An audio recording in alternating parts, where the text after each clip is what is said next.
Welcome to an episode of Behind the Scenes, a weekly program unveiling the biggest political developments in Somali politics. I'm Sultan Mohammed, your host and producer, here on HORUFADHI Media alongside Suleiman Hashi. On this week's program, the conflict in central Somalia against Al-Shabab intensifies as the militants conduct 3 suicide bombings in the provincial capital of Hiran, Beledweyne, which saw scores killed, including Hirshabelle State Minister for Health and Gele Isaq, a regional MP that was at the forefront of the battle against Al-Shabab in the districts. Nevertheless, the Somali government and people in the region have resisted attempts by the Al-Shabab group to instill fear amongst the resistance movement. Instead, local clan militia alongside Somali National Army liberated more towns in Hiran this morning and afternoon. However, how did the civilian uprising begin in the first place, and what is the role of the federal government in Mogadishu? And where is the current conflict heading towards? This is the topic on the program today. We hope you find this program very informative. Please like, share, and for similar content, do subscribe to HORUFADHI Media. Also, do subscribe to HORUFADHI Media Group's second channel, known as HORUFADHI TV, where you are currently watching this program and where you can find other exclusive programs, such as the African Weekly Roundup and Hahe Sula, among others. And last but not least, do follow myself, Sultan Mohammed, Suleiman Hashi, Yasin Abdi, and the wider HORUFADHI Media team on our social media platforms that should appear on the screen any moment. Let's get straight into it. The clan uprisings in Hiran and other regions of central Somalia have been raging on for more than a month now.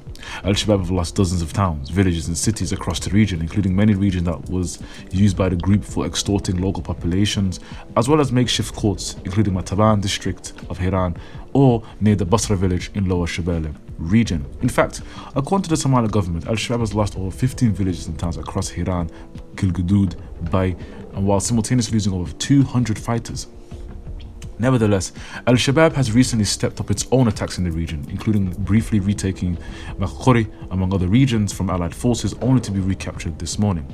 Some have criticized Operation Central Somalia as lacking leadership and coordination from the central government in Mogadishu via the Somali National Army, whereas others have welcomed the arming of local elders and civilians themselves to support and fight against Al-Shabab in their own districts. Let's take a closer look at recent events to understand which viewpoint can be perceived as the most accurate. So the first point is, how did civilian uprising against Al-Shabaab even begin? One has to remember that Somali clans residing in Hiran and other central Somalia regions have been living under Al-Shabab rule both directly and indirectly for more than a decade. Al-Shabab has been collecting taxes from not just every vehicle on the road, but also from local businesses. To make matters worse, Al-Shabab, like other militant groups of its kind, would force able young local men to fight its battles in other regions across Somalia. So after more than a decade of oppression, what has encouraged the locals to finally stand up to Al-Shabab oppression and fight against the group? To answer this question, we must look across the border to Somali Galbed, or Somali State. It was on the 20th of July 2022 when Al-Shabab militants shut down telephone networks in the Bakol region of Somalia's southwest state before conducting surprise attacks in the districts of Ato, Yid, and the village of Washaqo. Strategically, these towns are all located in the border region between Somalia's southwest state and Afder, which is located in Somali Galbed region, which resulted in engagement with the Liu special forces. Now, Al-Shabab strategically sent fighters who originated from Ethiopia's Somali and Oromo regions, according to intelligence reports from both Somali and Ethiopian officials. Both regions have historically opposed the rule of Addis Ababa and the domination of Habasha people in Ethiopia. In other words, Al-Shabab attempted to reignite ethnic tensions in Ethiopia. On Monday, the 26th of July, Al-Shabab fighters clashed with Liu forces in Las Qurun village near the border town of Ferfer in Ethiopia's Somali state. US military assessments suggested that militants may have penetrated as much as 150 kilometers into Somali Galbed before being stopped by Somali Galbed officials. Now, officials in Ethiopia have claimed that up to 170 militants were killed in the battle, including 3 senior Al-Shabab commanders following airstrikes. Now, local Somalis in Somali Galbed not only managed to halt the militants' advance, but also delivered a major blow to the group in the region, with Al-Shabab ultimately suffering a major retreat and defeat. This decisive victory demonstrated to Somalis in neighboring Hiran that not only was Al-Shabab not this all-powerful military force that must be feared, but that Al-Shabab was also very weak following the crushing defeat in neighboring Somali Galbed. It demonstrated to local Somalis in Hiran that Al-Shabab can actually be defeated. Now, the reality is that Somali national forces have been increasing their own presence in Hiran in recent months, particularly since the botched Al-Shabab attack in neighboring Afder region of Somali Galbed.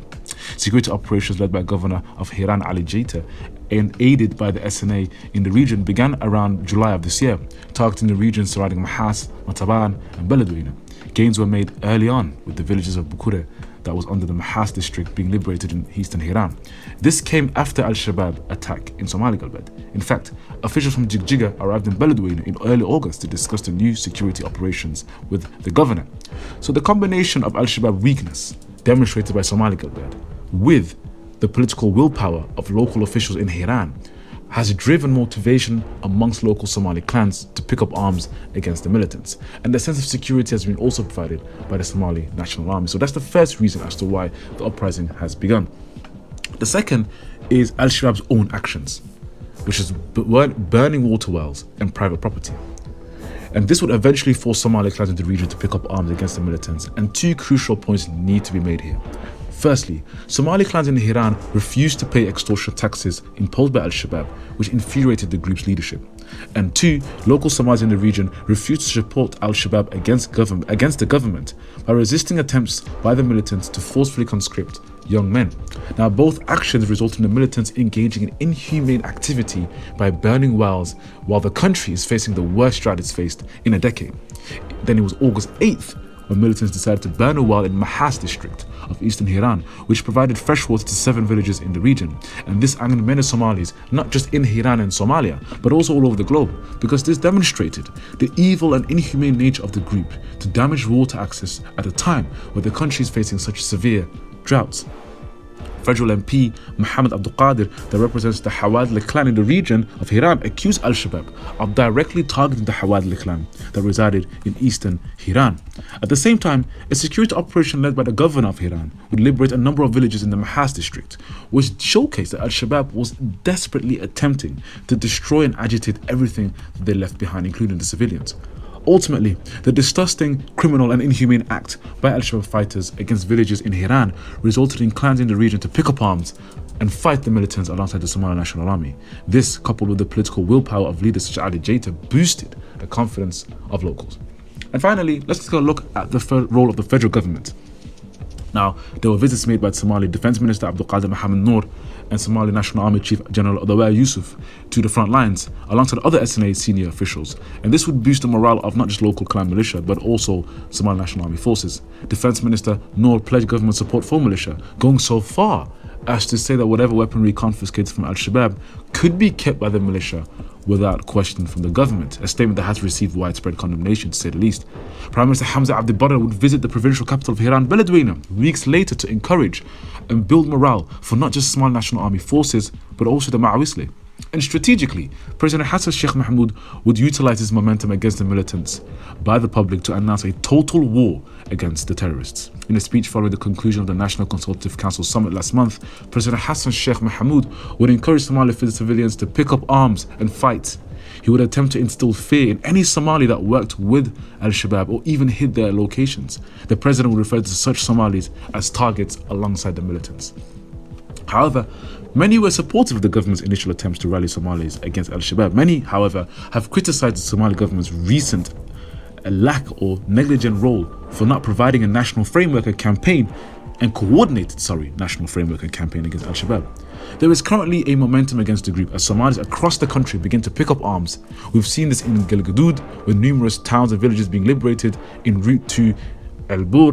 We've seen Gedo begin to engage in security operations. We've seen also Ma'awisle in Bay, much like Hiran, a civilian uprising against the group. Now, the president still has an opportunity. It's not over. And it should take or at least consider the following points. 1. Bring together the National Consultative Council, or at least have a Zoom call with federal member states to discuss nationwide mobilization and an all-out attack against Al-Shabab militants on multiple fronts, which would enable the encirclement of the group inside central Somalia. If we saw an attack by Jubaland, Puntland, Southwest State, you would start to see Al-Shabab being pushed back and back into a central point. And this would shift the uprising from a clan uprising to a national military effort. Number 2, like Prime Minister Hamza Abdi Barre, visit Somali soldiers and Ma'awisli on the front line, talk to locals, talk to elders, meet local officials like Ali Jaita to discuss and showcase support, but also boost morale. And number 3, engage with key security partners like Turkey and the United States, as we've already seen, to provide necessary logistics, aerial and military support needed for SNA to eradicate the group once and for all, but also engage with neighboring countries. We've seen the president's trip to Ethiopia last week, and we've seen an agreement reached with Prime Minister Abiy Ahmed. We've seen his president's trip to Eritrea a few months ago, and we've seen his trip to Kenya recently during the inauguration of the new president, William Ruto. So what this means is that Somalia has neighbors who are willing to engage. We have neighbors that are willing to fight alongside Somalia. So the president needs to engage with these countries and create a coalition of nations that are ready to attack Al-Shabab. So where is the situation now? Well, Al-Shabab has begun arming Somali clans in Lower Shabelle region as Somali Ma'awisley forces continue their push across central Somalia. The reality is that the group feels immense pressure from the civilian uprising and is now attempting to use clan politics to diverge local attention away from the wider conflict and more towards clan grievances. Al-Shabab also reached Mokokori district last week. However, Somali forces alongside clan militia liberated the region this morning.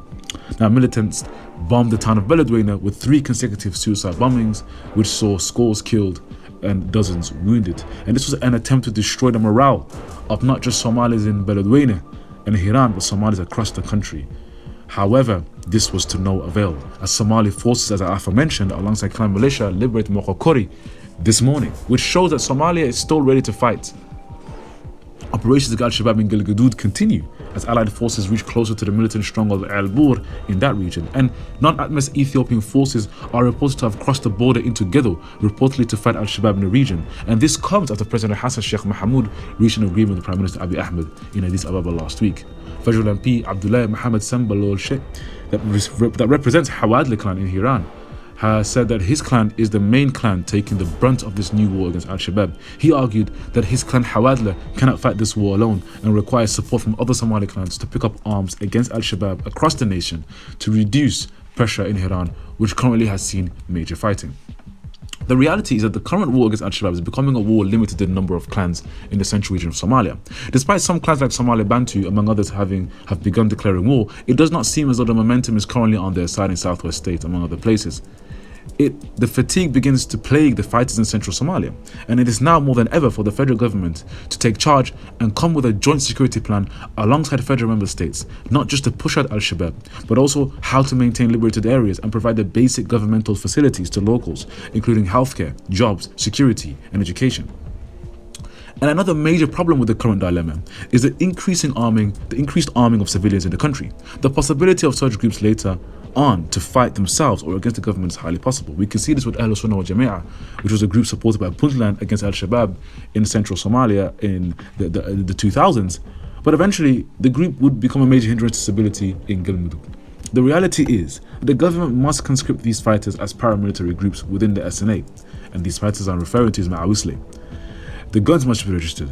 Individuals then can be tracked, and not only does this provide better accountability, but it also helps families of fighters that now can be compensated, identified, and supported by the federal government.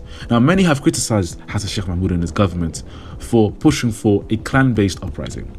Now, the reality is that the federal government of Somalia has existed for over 10 years now, since 2012. And the reality is that the government has failed to provide basic security. The government has failed to liberate many of these regions, or even if they did liberate, for example, the town of Basra has been liberated 13 times in the last 10 years. The government keeps leaving. So the reality is that now the locals must pick up their guns. The locals must now fight against Al-Shabab, because that's the only viable solution for them to remove the terrorists from their homes. However, the government must take leadership though. It cannot just say, let's arm let's support every clan that's uprising against the group, because then it's going to turn into a fiasco. It's going to turn into everybody fighting and everybody with guns doing their own thing. And that can't be the solution. This needs to be coordinated. It needs to be joint. It must include federal member state leaders, because these federal member states have dozens of soldiers anyway. Darawish, Southwest State, recent soldiers graduated earlier this year. President Loftegren was there to watch the graduation ceremony. Puntland has dozens of soldiers. So why are these soldiers not engaged in the conflict? Jubaland, Ahmed Madobe, the president there, has plenty of soldiers. Gedo is fighting alone. The reality is that there needs to be a joint operation here. And if there isn't, the momentum will go. And it's very possible that Al-Shabab will counter this, and it will lead to a major defeat for Somalia's national army and its people quite very soon.